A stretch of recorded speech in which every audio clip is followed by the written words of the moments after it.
I'm Charlie Melcher, founder of the Future of Storytelling. I'm delighted to have you with me today for the FoST podcast. Recently, I had the extraordinary pleasure of experiencing the Star Wars Galactic Star Cruiser and Galaxy's Edge at Disney World in Orlando, Florida. For 2 full days, I got to live as if I were in the Star Wars universe, drinking blue milk, honing my lightsaber skills, and helping the Resistance overcome the First Order.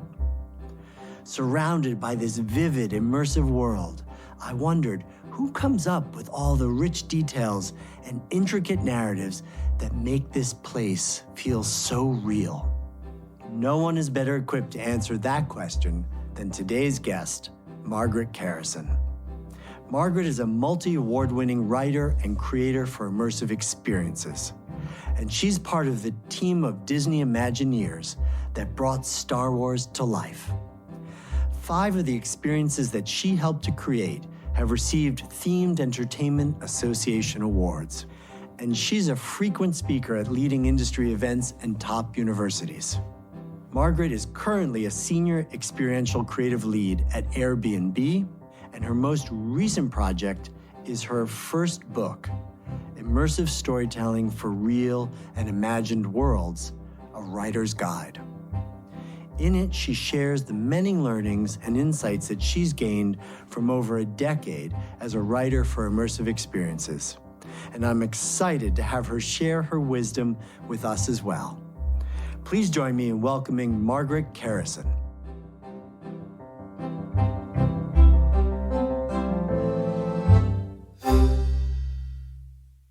Margaret, welcome to the Future of Storytelling podcast. Thank you, Charlie. It's really great to be here.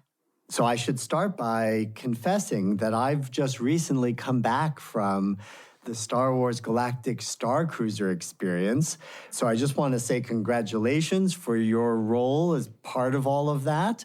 Well, thank you so much, first of all. And, it took a lot of various people and the whole team to really put that really epic, awesome project together. So, it was something that was so new and experimental, and we had no idea how the audience and the fans are going to receive it. And, but first and foremost, I'm just so proud of the team for pulling it off, because it really took literally a whole village to do it. So it's really the little Star Cruiser that could. Originally, the conceit is to create rides, but if you certainly look at Galaxy's Edge, you created a world. Yeah. The story of how I joined Star Wars Galaxy's Edge was they needed a writer initially to write the stories for all of the restaurants and all the retail. And in the first week that I was brought into the team, as I was listening to all of the ideas for the attractions, the rides, and everything, the entertainment, I said, this sounds like we're building a world that should speak and connect to each other. They should really speak to one another and really be integrated in a way that we've never seen before. And that includes everything from training the cast members to acknowledge each other, the guests, the characters that walk around, having backstories, having culture and lore and history to the planet itself. All of these things speak to why certain things are there and why certain characters are there. What you really immediately feel, or at least I felt, was that I was in a foreign city, right? That I had literally gone to a place that was a real place. Everything was made as authentically, as permanently as you would imagine, an old Italian village or something. And everything had a kind of patina of age to it and a kind of history weathered into it that made it so believable. Yeah, I love that you said that, because that's exactly what we drew from, was our inspirations traveling. Because from the moment that you arrive to a different country, whether by, plane, by boat, by car, immediately you feel this shift, right? In culture, in climate, in language, in traditions, in everything that you see and experience around you.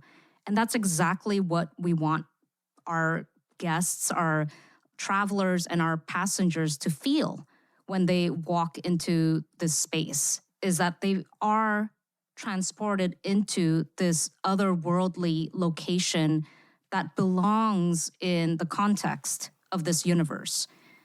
So let me ask, I mean, it's massive, right? I happen to know it's 14 acres. It's such an elaborate project. What sort of team was involved? Like, give us a sense of literally the different disciplines that came together to build that. Oh my goodness. I mean, it's we have over 140 disciplines at Walt Disney Imagineering. And oh my gosh, I still say we, even though I'm not at Imagineering anymore, but over 140 plus disciplines. So every single discipline has a hand in building any of the attractions and, the worlds that Imagineering builds. Everyone from creative directors to the producers to some concept designers to engineers. One of the main things that we started off with was a bucket list of all the things that you wanted to do in a Star Wars land. Everything from building a droid to building your own lightsaber to, of course, riding and perhaps piloting the Millennium Falcon to being in the epic battle, between the good and the bad, right? Dark side versus light side, and trying to find ways in which we can put our guests in the middle of that action. That was something that, involved so many disciplines coming together and realizing what that could mean. And it sounds like, you have this role as a writer to, traditionally, that's to literally create the narrative, right? To hit all the beats and to be in control of that story and to build out the characters. But it's quite different when you're writing for immersive.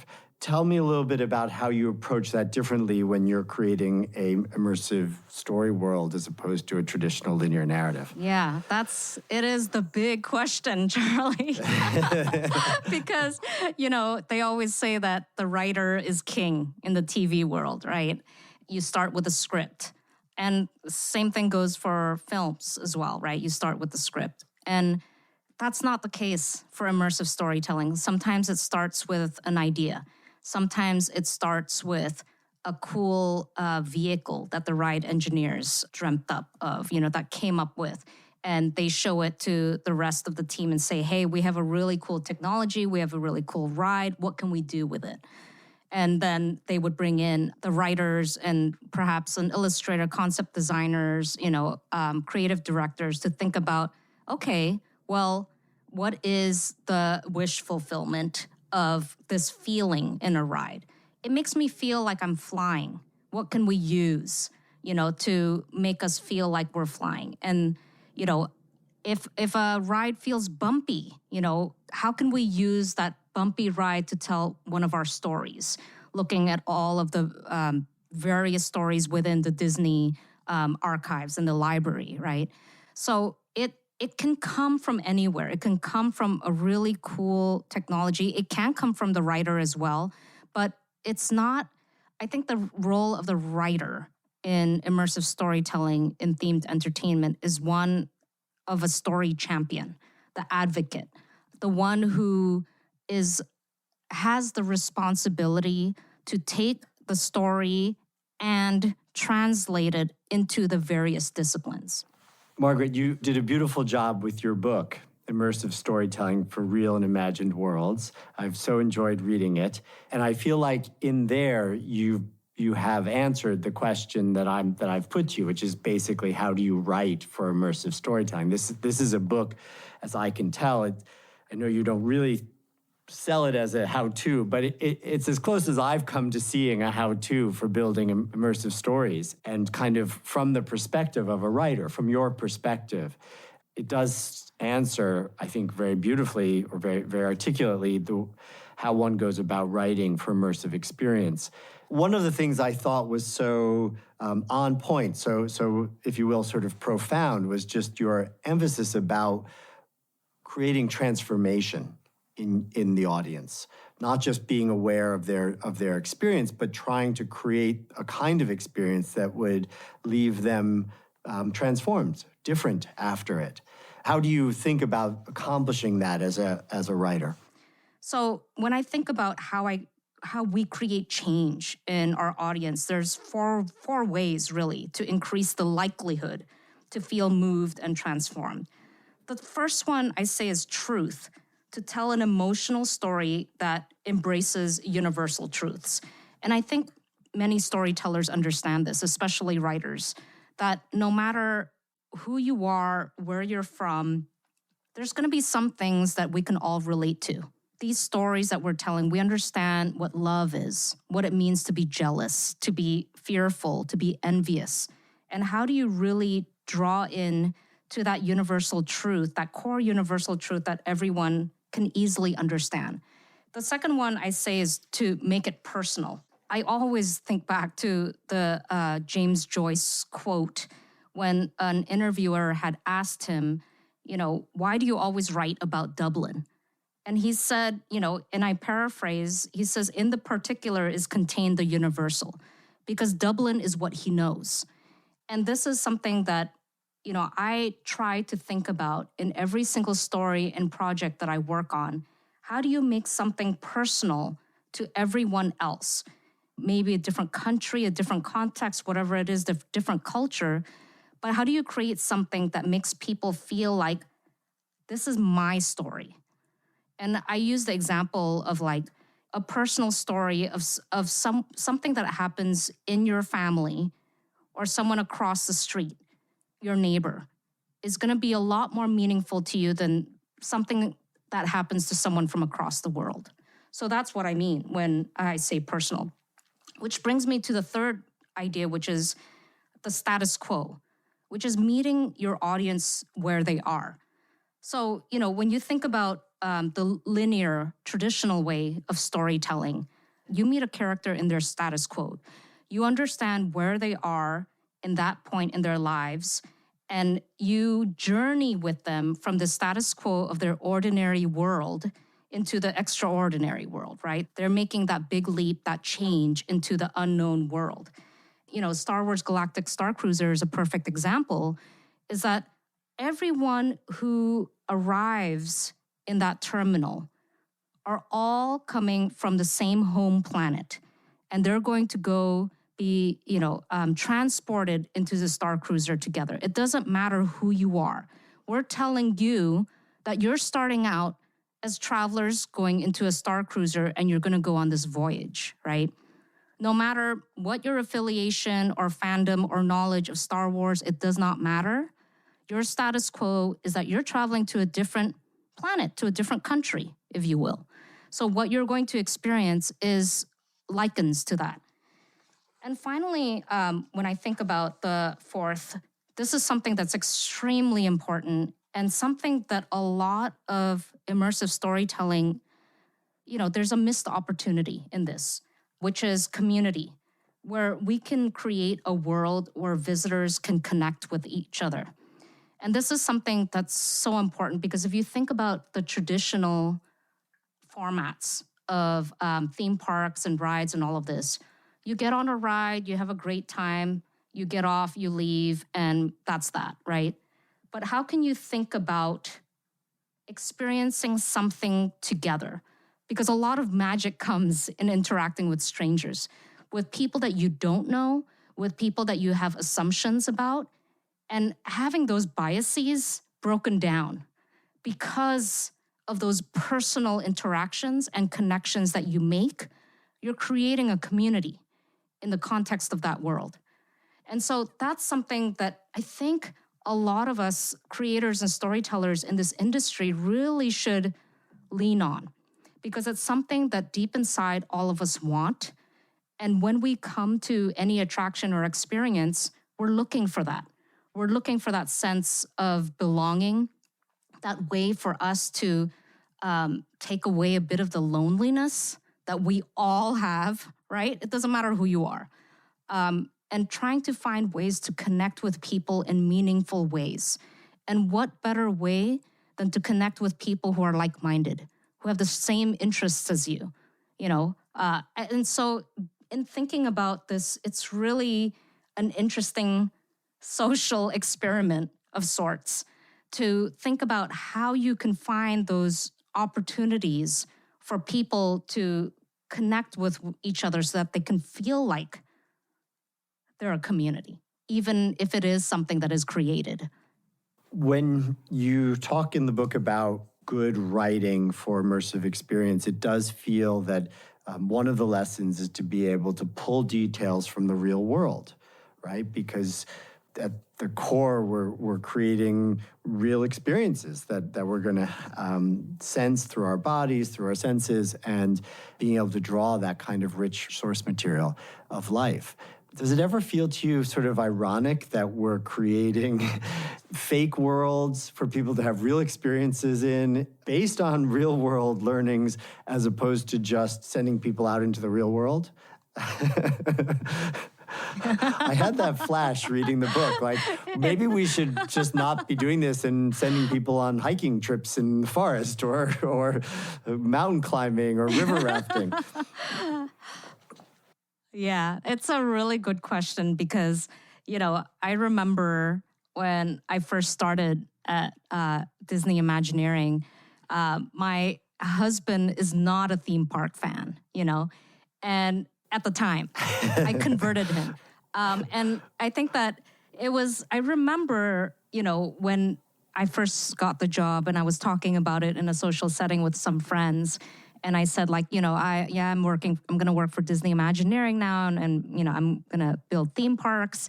And my husband had said, I'd rather go to a national park, but. And so a lot of that, I think, I love going out in nature.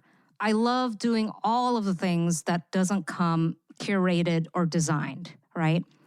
But I think there's a group of people and there's also a time and a place where you want to feel these heightened emotions, where you don't have to really think about, what should I do or how should I feel or any of those things, right?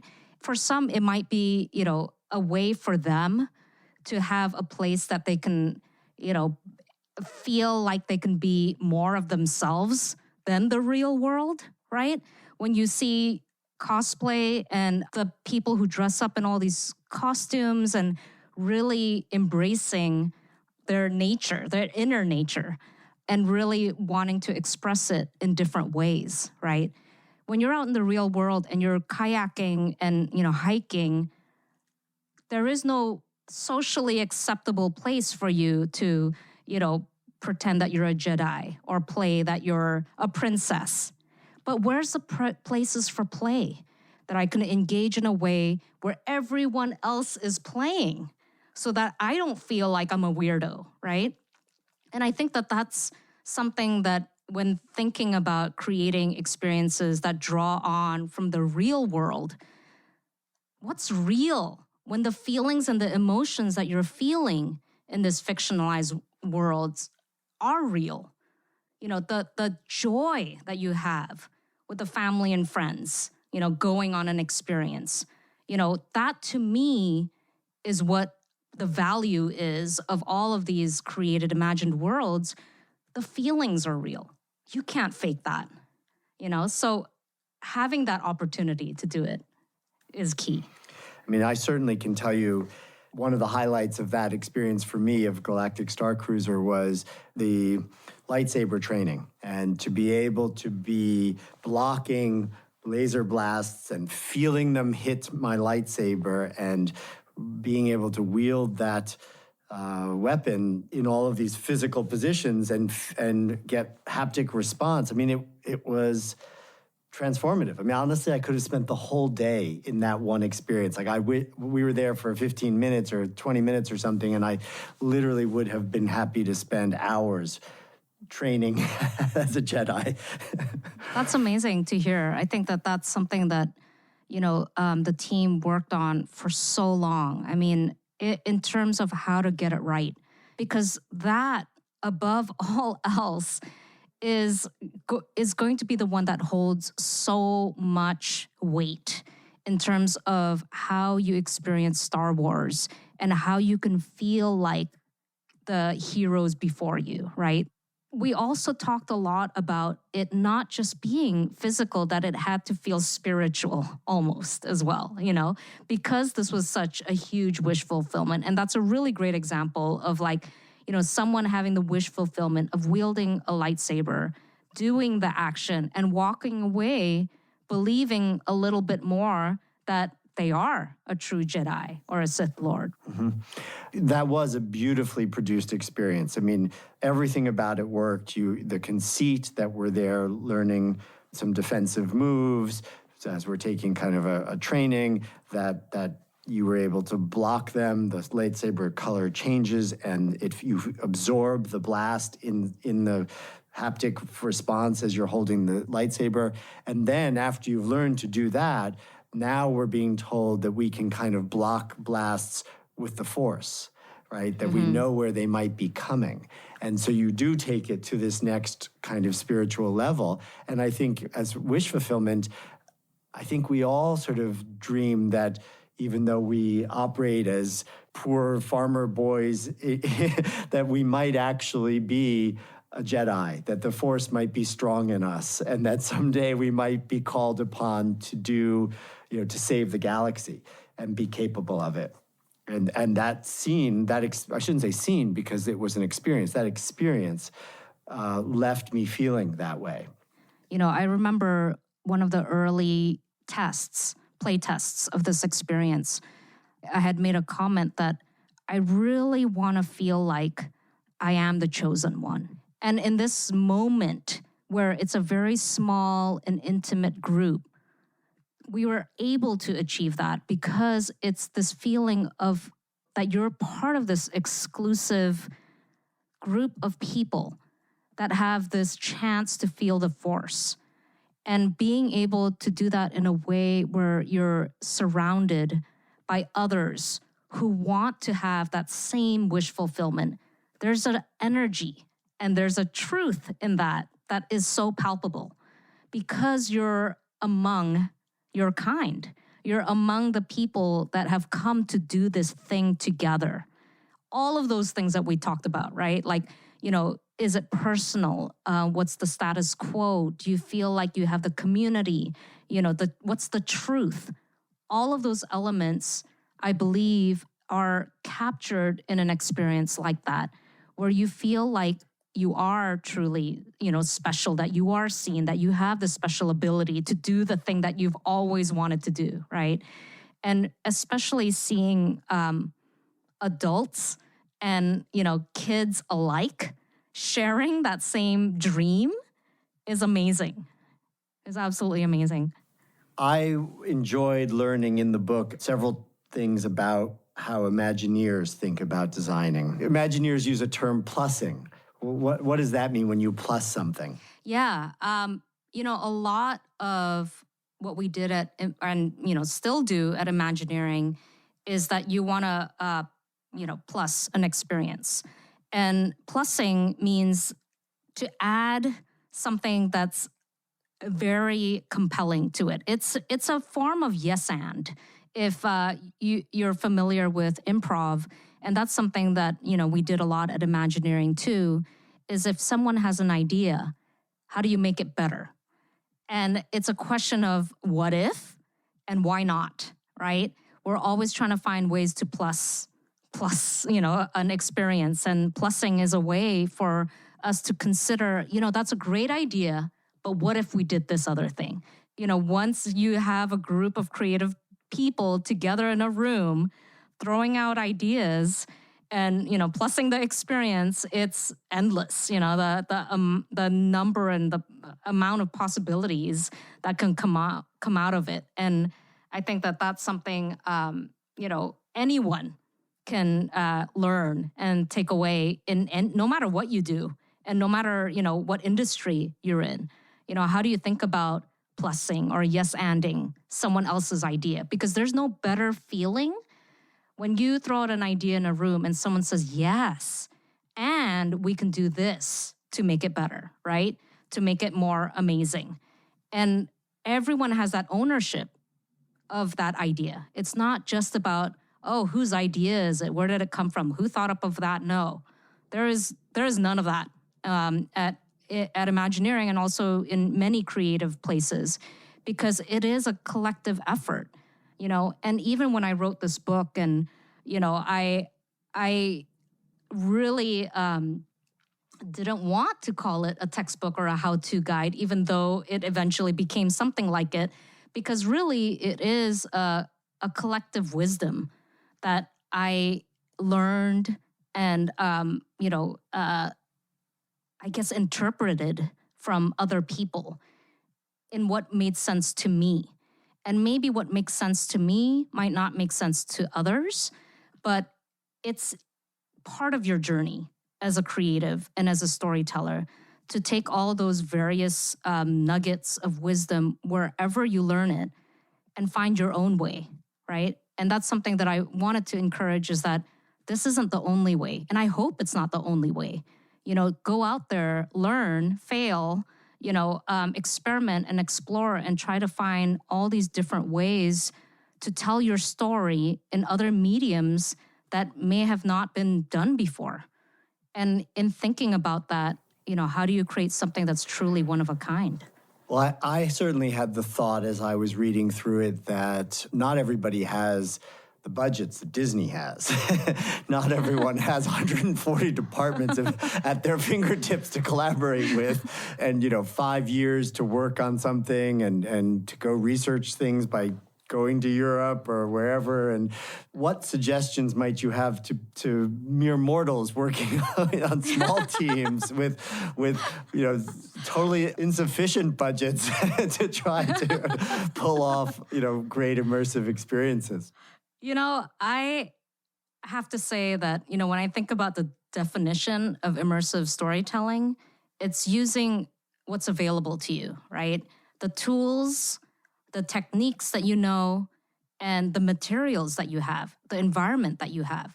I mean, I always think back to the very first time I tried to create my own immersive storytelling experience is when I tried to recreate a haunted house in my cousin's bedroom. And I used, us as the characters that you would encounter along the way. We used curtains and chairs, rolling chairs, and whatever makeup we had from our mother's, vanities, and really trying to find something that would scare our friends when they walk through that experience. So it doesn't require fireworks. It doesn't require, a 20-foot drop or any of those things in order for you to feel and to be transformed by an experience. I'd love to learn a little more about your background and how you got into being a writer for immersive experience. Yeah, I think that every time I think about how I got my start into writing, I have to really go back to my childhood because, I think that growing up, I was born in Indonesia and I grew up in Singapore. I lived there for 15 years where I attended an American school. And being exposed to all kinds of different stories and different cultures really imprinted me and shaped me in terms of thinking of how I can look at stories through different perspectives. And so when I looked into this world of themed entertainment, that was it for me. A whole door opened, and it was a whole new world that I stepped into and never looked back ever since I discovered this whole way of telling stories in more than just the screen, in more than just the pages, and thinking about different mediums and formats involving all the senses. How has your personal experience really impacted the type of storytelling that you do? Whoa. Everything that I do, I always have to bring in all of myself, which means it is really all or nothing for me, which is quite exhausting, actually, in any project that I'm on. I feel like as a woman, as an immigrant as a mother, as someone who was never really able to tick that box of like where I'm from and what race I am and all of those things. I never really had a box to tick. And I think that's okay. I think, in my personal experience of being multicultural and, having been exposed to different people and cultures and, education, academic systems, I feel like it creates a more interesting and unique perspective of the world that I think a lot of people may not have experienced. I've been able to explore different avenues and paths in my life that may not have been afforded to me if I didn't have, the background that I did, growing up. The traumas of the past, your childhood, and all of the things, your past experiences, I think is extremely important for a writer, any writer, to face. And I think that that's something that you have to do. It's something that you want to tackle because no one else will experience that same story. Only you. And how can you share that story in a way that is extremely personal, but one that other people can identify and resonate with? Well, really appreciate your sharing with us today on the podcast and look forward to seeing your superpowers in action in lots of other places. Well, thank you so much, Charlie, for having me. And we definitely have to do an experience together. Look forward to it. Look forward to many. Thank you, Margaret. Yes. Thank you. I'd like to thank Margaret again for being on today's show. To buy her book, Immersive Storytelling for Real and Imagined Worlds, A Writer's Guide, and to learn more about some of the experiences she helped to create, please see the links in the episode's description. And a warm thanks to you as well for listening. If you enjoyed the show, please consider leaving a rating or review on your podcast platform of choice. We greatly appreciate it. You can stay updated on news about the podcast and become part of the Future of Storytelling community by signing up for our free monthly newsletter at FoST.org. The FoST podcast is produced by Melcher Media in collaboration with our talented production partner, Charts and Leisure. I hope we'll see you again soon for another deep dive into the world of storytelling.